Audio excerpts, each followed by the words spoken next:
Je vais rebondir rapidement sur ce qui vient d'être dit. Alors, concernant le virus, concernant surtout l'Omicron, alors vous savez que la contagiosité, elle est extrêmement importante, c'est-à-dire qu'elle est de 98%. Imaginons si là, nous avons un parmi nous qui est porteur d'Omicron, si on n'a pas cette distanciation entre nous, et bien 98% sur 100 seront touchés. C'est pour vous dire que ce virus est devenu extrêmement pathogène. Donc tout l'intérêt, tout d'abord, bien sûr, avec Omicron, on dit que pratiquement toutes les méthodes pour se protéger sont vaines et que de toute façon, il vous attrapera. Alors il vous reste une seule possibilité, c'est vraiment le vaccin.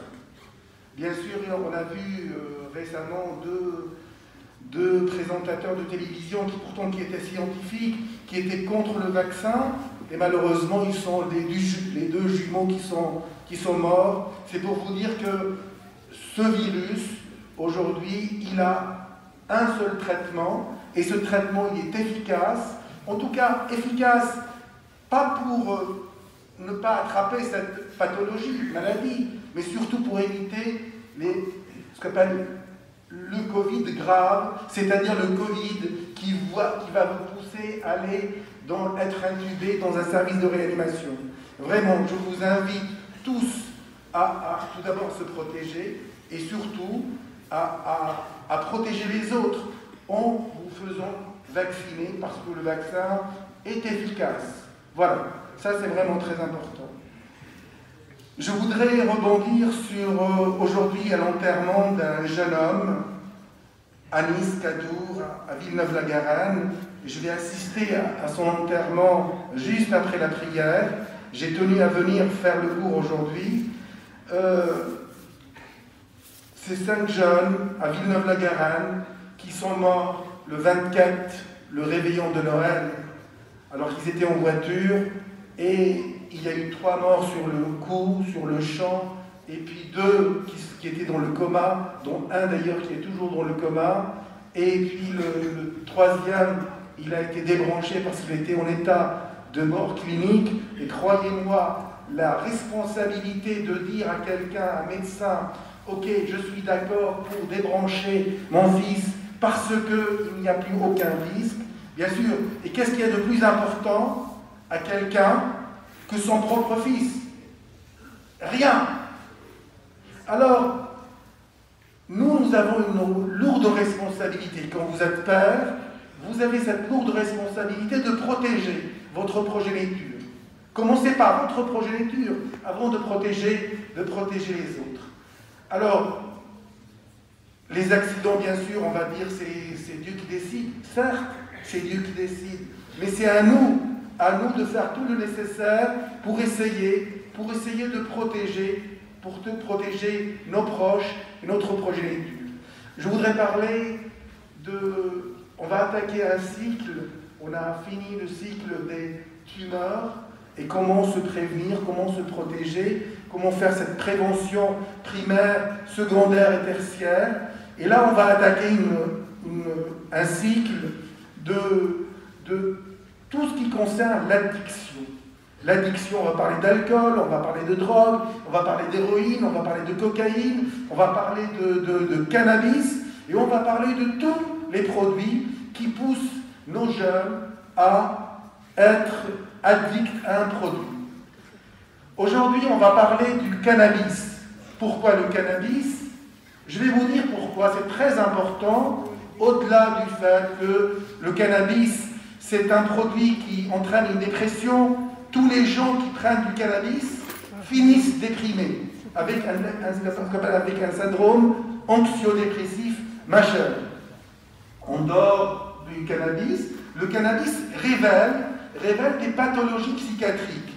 Nous tous, personne n'est sain, on va dire, psychologiquement. Il y a toujours des gens qui sont des schizophrènes, mais des schizophrènes qui sont qui ne sont pas exprimées de façon clinique.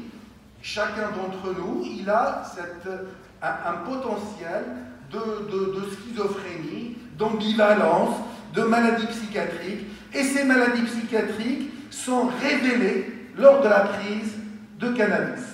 C'est comme la soupape, quand vous prenez du cannabis, vous allez révéler des maladies psychiatriques, style schizophrénie, autres maladies, des troubles maniaques ou dépressifs majeurs. Tout cela peut être révélé avec la consommation de cannabis. Le cannabis est un fléau. Certes, c'est une plante naturelle, mais aux dégâts ô combien importants.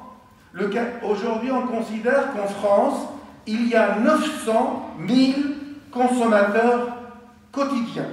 C'est-à-dire que vous avez des gens, en France aujourd'hui, 900 000 personnes, une personne sur 65 consomme du cannabis de façon régulière. Et ça, c'est une véritable catastrophe. Alors, si on considère que nous sommes 4000 aujourd'hui, vous avez 55 personnes parmi vous qui consomment du cannabis. Alors, le cannabis, on peut dire c'est haram, halal, c'est pas l'objectif. Aujourd'hui, est-ce que le cannabis est nécessaire? Parce qu'on parle de cannabis pour essayer de gérer des cannabis thérapeutiques. Le cannabis, ce n'est pas dangereux. Le cannabis, ce n'est pas mauvais. Sachez que le cannabis est une drogue. Le cannabis, c'est quelque chose de mauvais, même s'il est naturel. Aujourd'hui, on a un cannabis naturel et on a un cannabis qui ne contient pas ce qu'on appelle le THC, ce produit addictif au cannabis, mais qui existe dans le produit de synthèse que vous achetez. Alors, si vous consommez du cannabis, alors c'est très important. Un enfant qui n'a pas consommé de cannabis jusqu'à l'âge de 19 ans ne consommera pas, même si l'exception en médecine, et notamment dans le domaine du cannabis, confirme la règle. C'est-à-dire qu'on va essayer de consommer de façon récréative, parce que le cannabis, on va essayer de le consommer pour essayer de le tester, mais on ne devient pas addict, il n'y a pas d'addiction au cannabis quand on a dépassé 19 ans. D'autres médecins vous diront 26 ans, c'est-à-dire la période où le moment où le cerveau est complètement mature. Le cannabis, si vous voulez consommer du cannabis, il y a des gens, parce que c'est moins cher, ils le coupent avec le tabac. Sachez que si vous coupez le cannabis avec le tabac, vous multipliez par 20 la nocivité du cannabis. Alors si vous voulez consommer du cannabis, consommez du cannabis tout seul, mais ne le coupez pas avec du tabac, parce que ça entraîne des cancers de testicules, c'est-à-dire que des enfants deviennent totalement des cancers où ils ne peuvent plus donner de progéniture, ils ne peuvent plus avoir ce qu'on appelle d'enfants. Vous avez également le cancer du poumon, même chose, multiplié par 20. Le taux d'hypoxie sanguine extrêmement important, aussi parce que quand on consomme le cannabis avec du tabac, il y a un effet adjuvant du tabac avec le cannabis. Alors, l'idéal, bien sûr, c'est de ne pas consommer du cannabis. Mais si vous êtes addict à cette consommation, il y a des médecins, c'est pris en charge par la sécurité sociale, vous avez des séances de psychothérapie, vous avez des médicaments qui peuvent vous aider. On ne peut pas laisser quelque chose, on ne peut pas laisser une addiction au cannabis s'installer parce que ça est extrêmement dangereuse. Et je vais revenir à la chose la plus importante de ce discours, parce que vous pouvez être convaincu, quand vous pouvez ne pas être convaincu. Le tabac est mauvais, le tabac entraîne des cancers, et pourtant, les gens continuent à fumer parce qu'il y a cette envie de fumer qui est extrêmement importante. Donc, essayez de faire le nécessaire. Alors, si vous n'êtes pas convaincu par le cannabis et par les méfaits sur le plan sanitaire, il y a quelque chose d'extrêmement important. Quand vous fumez un joint, le cannabis reste dans le sang pendant 2 mois.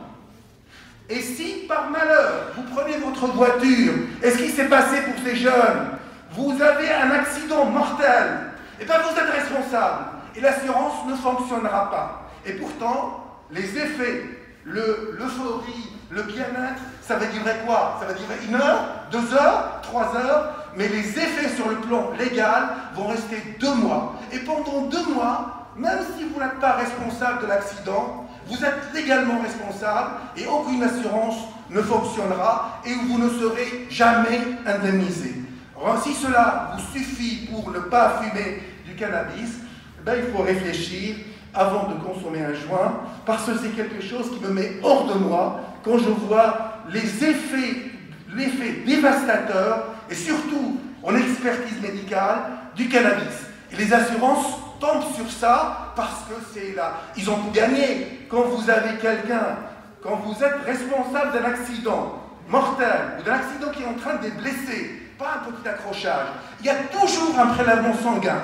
Parce que soit par la gendarmerie, soit par la police. Et là, on va vous chercher du cannabis, on va vous chercher le protoxyde d'azote, on va vous chercher l'alcool. Et là, si vous avez un de ces éléments, l'assurance se lave les mains et vous n'avez absolument aucun recours contre elle. Merci beaucoup.